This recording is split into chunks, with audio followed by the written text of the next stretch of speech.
lots of advantages to buying a property in joint names, but did you know there are also some drawbacks? It's often really good to get specialist advice on this area. There are two main types of joint property purchases available at the moment. We will be talking more about these methods and which one might suit you, as well as some of the drawbacks.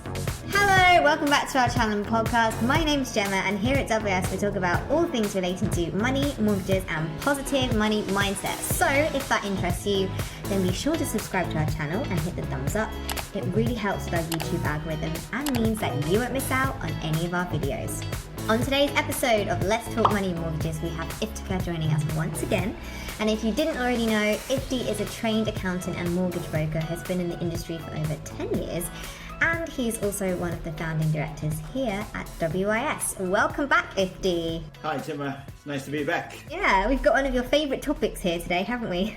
Oh, yeah. I talk about this quite a lot with people. It's an important topic for sure. Yeah, so if we're going to get straight into it, how many people can get involved in a property purchase? That's a good place to start. Okay, so usually the most common thing is two people do a mortgage. Quite often it's husband and wife or partners who's living together or people who are cohabiting. It's mainly people like that who do it, right? But I don't know whether you know, but up to 4 people can be on the mortgage. This is more common with people buying properties on a buy-to-let. That's more common. About 4 people get together and buy a property together and they rent it out.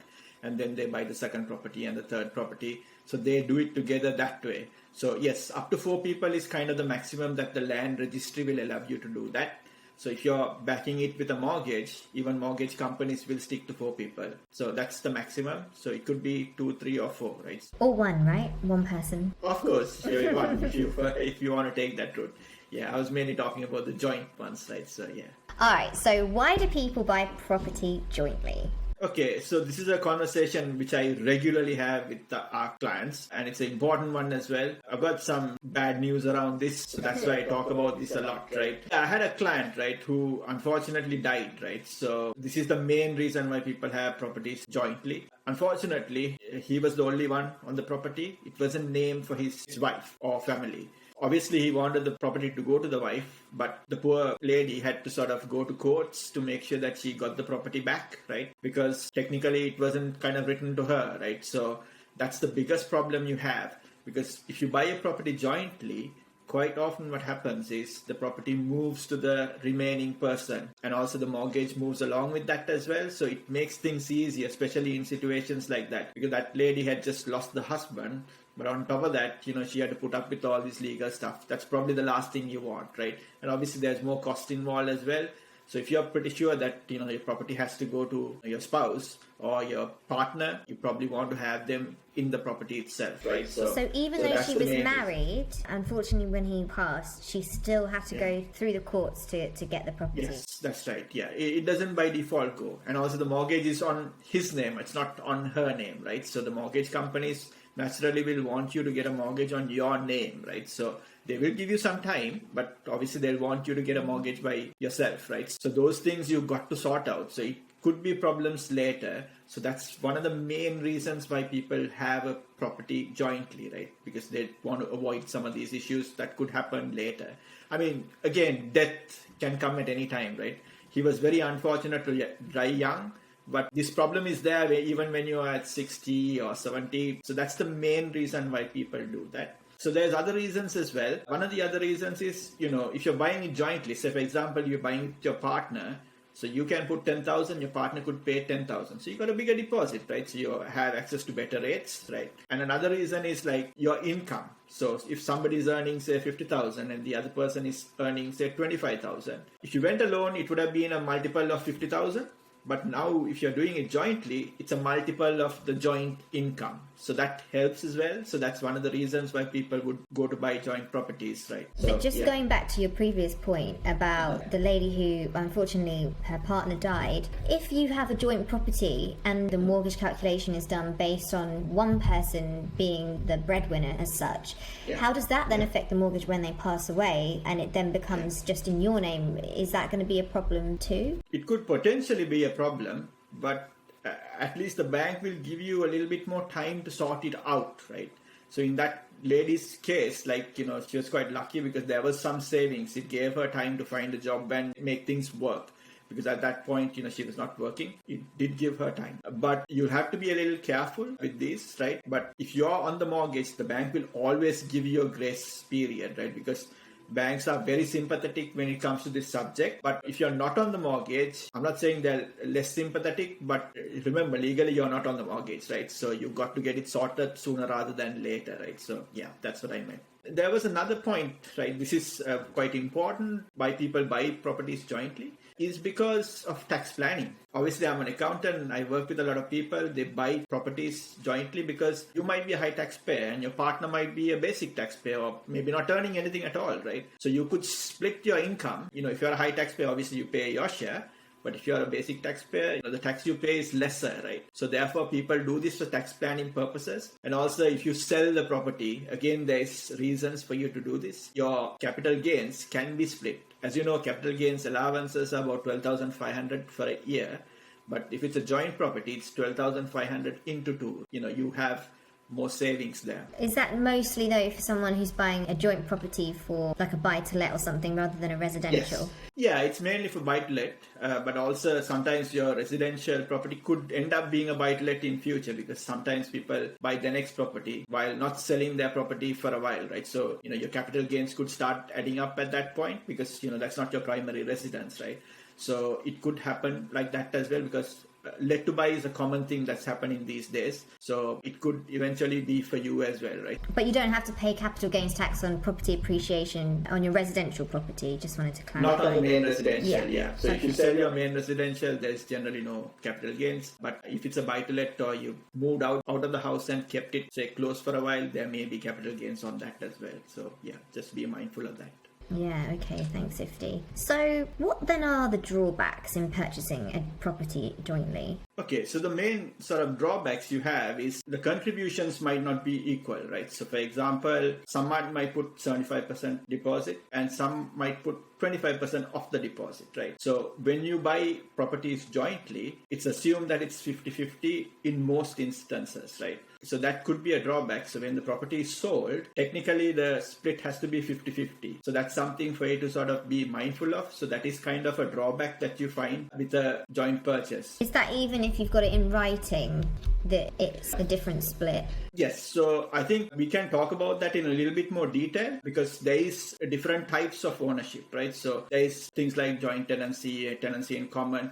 I think we'll talk about that in a little bit more detail because that might be helpful for the viewers, right? And also, you be very careful when you buy properties jointly because you're financially linked to the other person, right? So you have to trust your partner financially fully, right? So if your partner has some credit issues, it could affect you. And if they don't pay the mortgage or their share, then it can affect you negatively, right? That's right. Yeah, that's right. In our world, we call it you're jointly and severally liable, right? So if the partner doesn't pay, tough. It's your choice. You have to pay others. It's going to affect your credit as well, right? So, bank wouldn't accept that. So you got to trust them financially 100%. Otherwise, it's probably not the right partnership, right? So be very mindful who your partners are going to be. Obviously, if you're living with a partner, you probably know them better. But, sometimes people do this as buy-to-lets as well, right? So just be a little careful of this one. Another drawback is both people have to be on the mortgage. Now, this is like, say, for example, sometimes you find, say, a father and son or father and daughter being on the mortgage, right? So if the daughter doesn't pay, you're going to have a problem as well. So sometimes parents say, oh, can I come off the mortgage? There are some alternatives to this, but quite often you end up being joint on the mortgage, even though you don't like it, right? So you can buy a property jointly, but you have to be on the mortgage as well, right? So that's another drawback you have with buying properties jointly. Yeah, okay. Thanks, Ifti. So what type of joint ownership do you often find? Right. I think this is the crucial one, right? This is the one we need to get this right. So by default, there is two types, right? I think this is a question you asked earlier as well. I want to talk about this in a little bit more detail. So there is two types. One is called joint tenancy and the other one is called tenancy in common.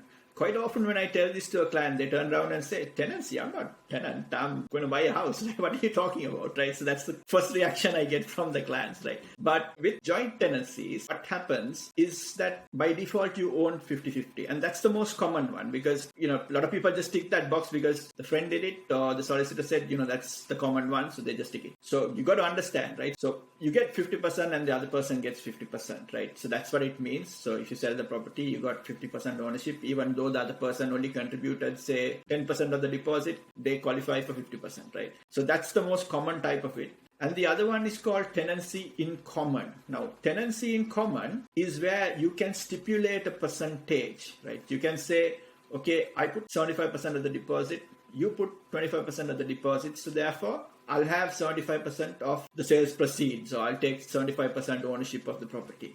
So you can stipulate that, right? So that is the second type, right? So if you're worried about certain things, and if you're not equally contributing, that might be an option for you. So that happens quite a lot, especially when it comes to some types of partnerships. Let's say you are buying a house with one of your friends, right? And the friend only has 25% deposit. You probably want to go for tenancy in common, right? But these are legal stuff and these are very serious stuff, right? You probably want to get advice before going on these routes, right? If you're not sure, don't just tick the box because, that's the easy option, right? Always look at it to see which is best for you. If you're not sure, talk to people like us, right? If we can't answer this, we will direct you to solicitors as well. So get these points cleared first before you tick that box. Okay, thanks, Ifti. So let's just talk about, I suppose, the benefits of tenancy in common then. So tenancy in common, like I said, you can stipulate the percentages, right? So for example, let's say 4 people buy the property together, 4 friends, right? If one person dies, automatically the property will be transferred to the other 3. It doesn't go to your sort of family, whoever you want the property to go to. It goes to the remaining 3 people. So that's something you probably want to avoid, right? So that's why tenancy in common is very important in instances like that, right? So you can stipulate the percentages and that's very clear. The unfortunate thing about joint tenancy is, let's say a husband and wife or partners living together, cohabiting. If one person dies, the property automatically transfers to the other. And if the other person, say, remarries, the new partner has access to the house, right? This is a bit of an unfortunate thing, right? So new partner has access to the house. Let's say the original second partner also dies. The new partner will own the house, whereas the new partner didn't contribute anything. And the first 2 partners may have had children, right? And they are not entitled to the house, right? So this is why, these are the problems you have with joint tenancy, right? Yeah. But with tenancy in common, you can say, look, these are for my kids, right? We have instances where 2 families get together, right? So these are for my kids, and the other partner can say, these are for my kids, right? So you can say, okay, I contributed, say 50%, you contributed 50%, these are for your kids, and these are for my kids, right? So that way you can block complete outsider coming and taking your assets as well, right? I mean, again, these are things you want to talk to advisors, right? I'm talking about the disadvantages of joint tenancy and, why tenancy in common can be helpful, right? So that's one of the things. With tenancy in common, there is certain tax benefits, right? So let's take, for example, a buy-to-let, right? Or investment property. Yes. This is where you mainly get the benefit, right? So what happens is, if you have, say, a buy-to-let property with tenancy in common, you can sort of stipulate what the percentage one person owns and the percentage the other person owns. So the basic taxpayer can take a higher percentage of share. I've seen that happen. And the other person can take a lower percentage of share. So that means the basic taxpayer takes more of the profit and probably pays less tax. So that works very well. Also, if you look at inheritance, right? So there is some inheritance planning around this as well. This is a deeper subject, right? Obviously, I can talk about this for a long time, right? We have a separate wealth planning and a bills team that can talk to you more in detail about that. But there can be inheritance tax benefits as well. So people do tenancy in common for this reason, right? So it's quite helpful with tax planning. And of course, like I said before, right, the other big advantage you kind of have is, you can plan who your property needs to go to, because you may have children who are adopted, who's not part of your marriage. And if you want a certain percentage for them, you can stipulate that, right? So with the tenancy in common, quite often people get a will done along with that. So you can stipulate what percentage goes of your share to whom, right? Even if you're married, you can say, like, my share doesn't doesn't go to my wife, but it could go to my child from a previous marriage, right? So you can stipulate those things. So there are those advantages for sure, right? Okay, thanks, Ifti. So does a tenancy in common then mean that you only have like a percentage worth of use or rights to the property? Yeah, that's a good question. So when it comes to usage, it's equal, right? So it's only when it comes to the shares, it's separate, unless you have a separate agreement, right? But usually what happens, it's common, right? So even if you have 10% share in the house, you can enjoy all the benefits of the house, right? So that's not usually a problem, but this is a common question people ask me, so it's a very fair question, yeah. And now, what about, I feel like I've heard that there's couples that live together in the same property, but one owns like 100%, but the other one still has rights. Is that true?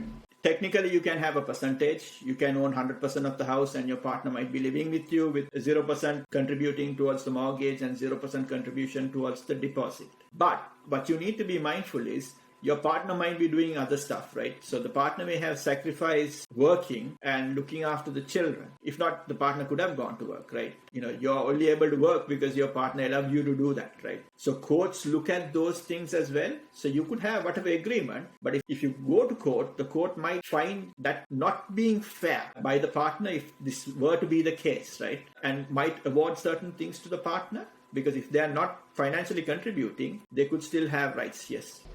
So I guess that's more for couples that are married and one of them is not on the mortgage, but then they decide to split up and you've got kids involved, yes. Right? Yeah, that's right. So yeah, I mean, for some reason you have to stay home, not going to work, but the other partner is working because you are doing something at home, you may still have rights, right? Because otherwise, under normal circumstances, you may have been working and you could have been contributing as well, right? So courts look at it that way. I mean, I can't say for sure courts will do that, but I've seen situations like this before. So they don't always go by the paper because they look at the wider picture. Because obviously, especially if there's kids involved, even if you're not married, courts might look at it in a slightly different way, right? Those are the kind of muddy watered areas, right? So yeah, it's probably want to get some legal advice on that for sure. Okay. Right, well, thanks again, Ifti. Some great advice there. I do want to put my regular reminder out there that these points may or may not be applicable to everybody, so please do check with a broker if you're unsure if they're suitable for you. And if you don't have a broker, I will leave our WS contact details below, as we're always happy to help. A little reminder that a mortgage is secured against your home or property, and it may be repossessed if you do not keep up with the mortgage repayments. Thank you again for joining us today. We'll be back next week with another episode of Let's Talk Money and Mortgages. Have a great day, stay safe, and we'll see you again soon.